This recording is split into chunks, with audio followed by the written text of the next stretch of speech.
Mabuhay mga kabar! Welcome back sa aking channel, ang Bar Chikadora, kung saan ang batas at ikaw ay pinagsasama dahil dito, law meets you. Ngayon, ituloy na natin ang chismisan natin kay Mango Dadatu versus Comelec. Okay, napagchismisan na natin dun sa part 1 kung sino ang magkalaban sa kasong ito, kung ano ba talaga yung kaso na na-file nila, kung bakit dalawa ang GR number ng kasong ito, at ano yung kaso na pinagsama ang petition for certiorari under Rule 64 in relation to Rule 65.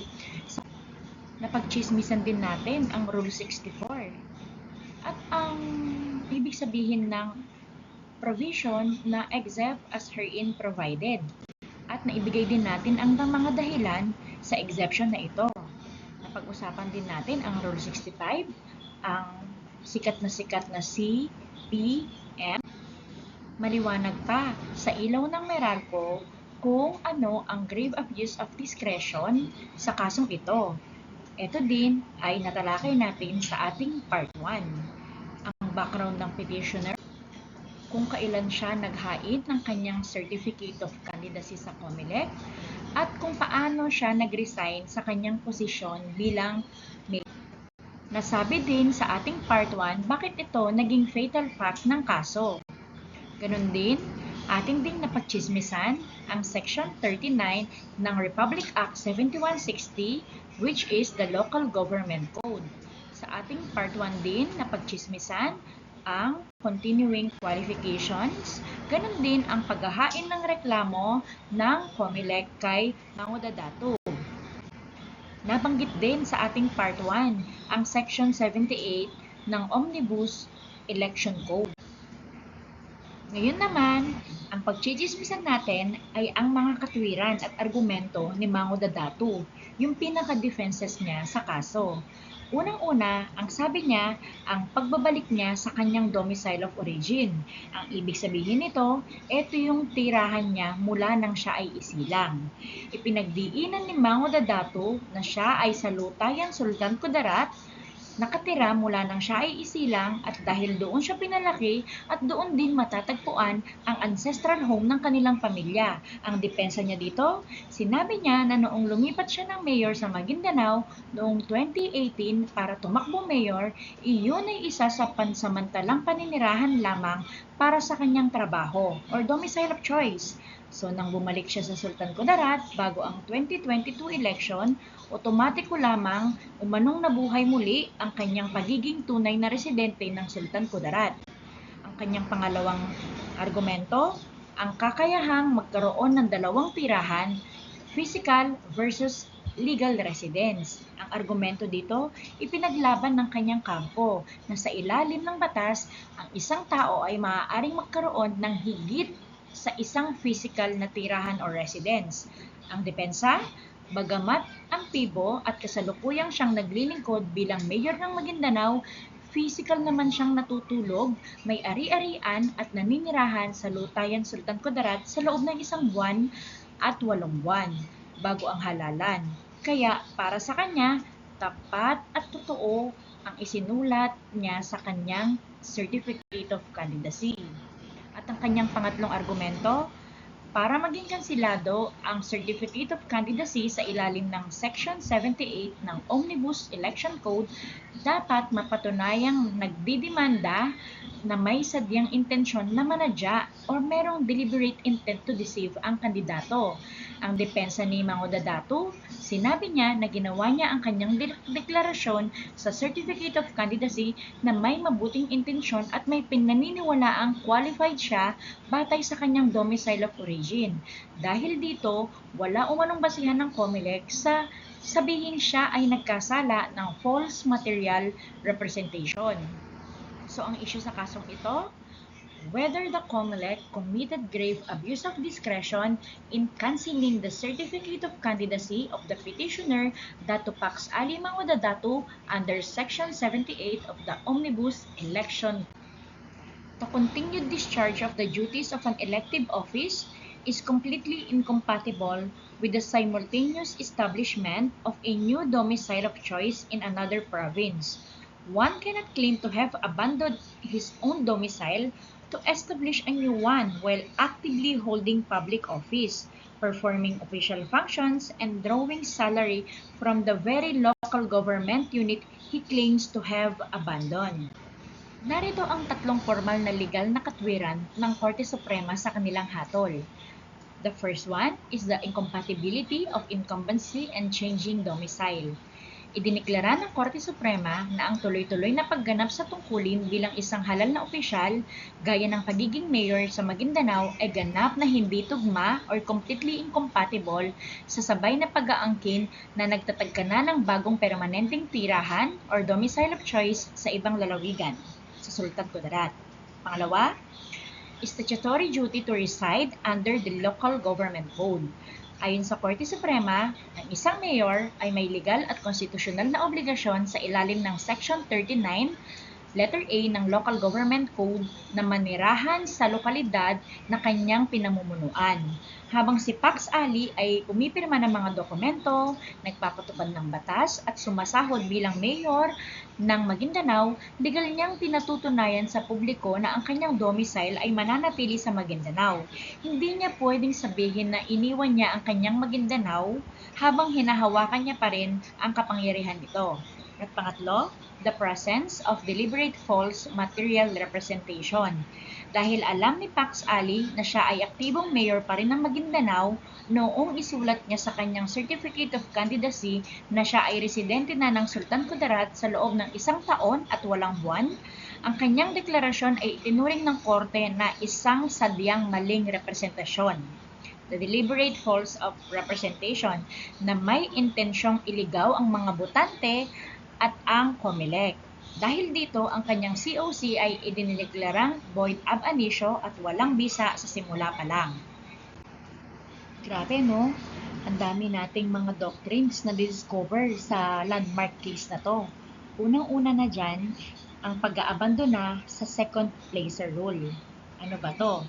Under Article 5, Section 1 of the 1987 Constitution, suffrage may be exercised by all citizens of the Philippines not otherwise disqualified by law who are at least 18 years of age and who shall have resided in the Philippines for at least 1 year and in the place wherein they propose to vote for at least 6 months immediately preceding the election.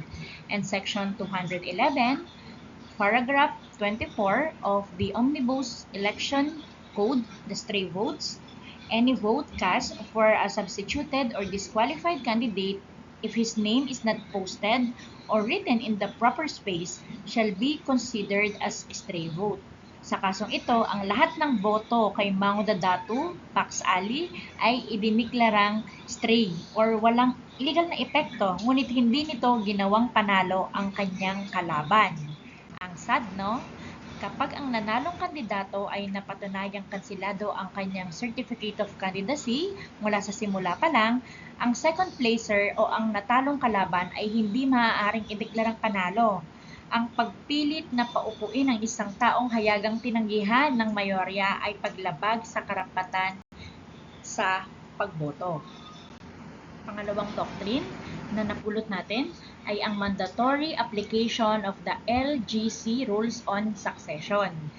That is the Section 44, letter A of the Republic Act 7160, the Local Government Code of 1991. Ang sabi, if a permanent vacancy occurs in the office of the governor or the mayor, the vice governor or the vice mayor concerned shall become the governor or mayor.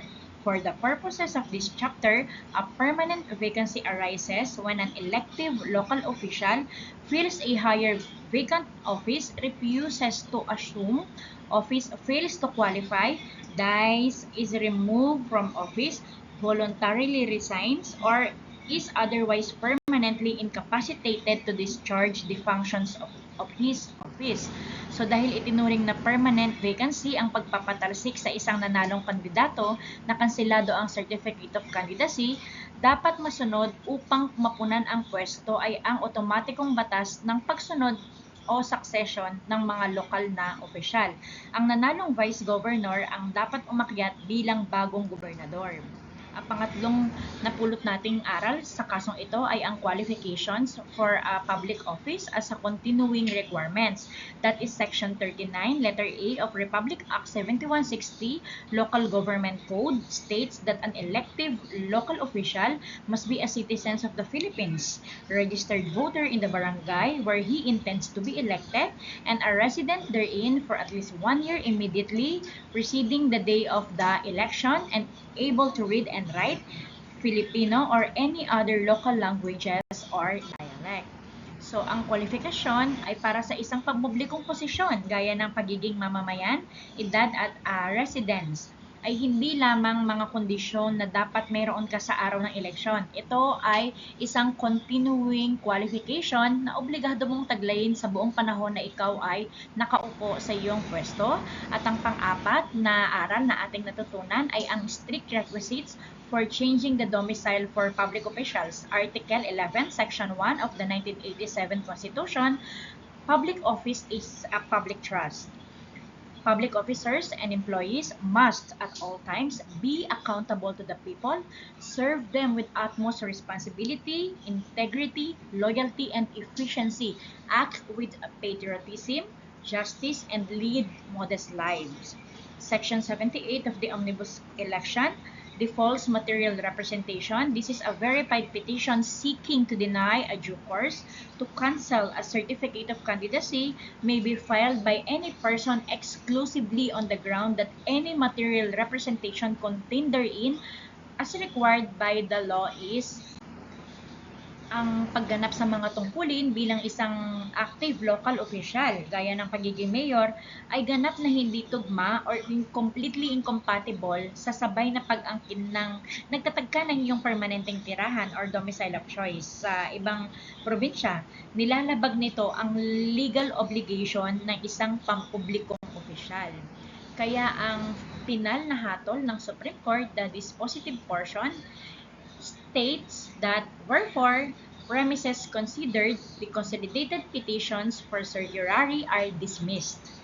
The resolutions of the Commission on Election, First Division, and Comelec and Bank in the SPA number 21-155 and SPA 21-156, which denied due course and canceled the certificate of candidacy petitioner Dato Pax Ali Mangudadatu, are hereby ang pinal na hatol ng Supreme Court, the dispositive portion, petitions are dismissed. Natalo ng tuluyan si Pax Ali Mangudadatu kasi wala naman talagang naganap na grave abuse of discretion sa panig ng COMELEC, kaya nanatiling kansilado ang kanyang COC.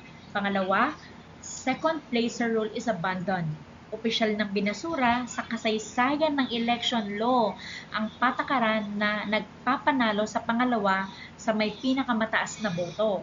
Ang pangatlo, ang Vice Governor shall assume the office. Dahil bakante ang upuan ng gobernador, ang nanalong Vice Governor ang siyang inutusan ng korte na umakyat at mamuno sa Sultan Kudarat sa pamamagitan ng batas ng succession.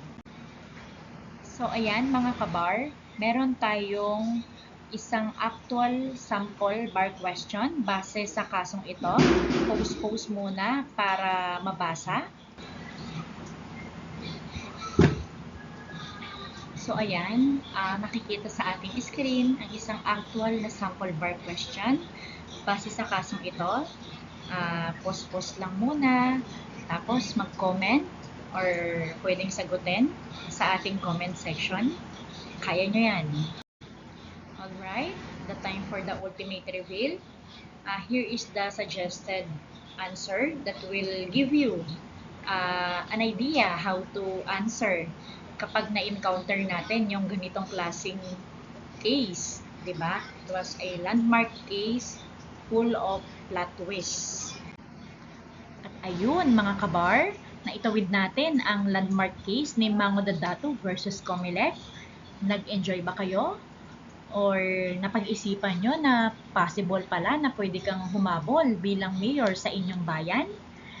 I-comment nyo ang inyong legal na opinion at huwag kalimutang mag-like, mag-subscribe at i-click ang notification bell sa ating bagong Legal Chika.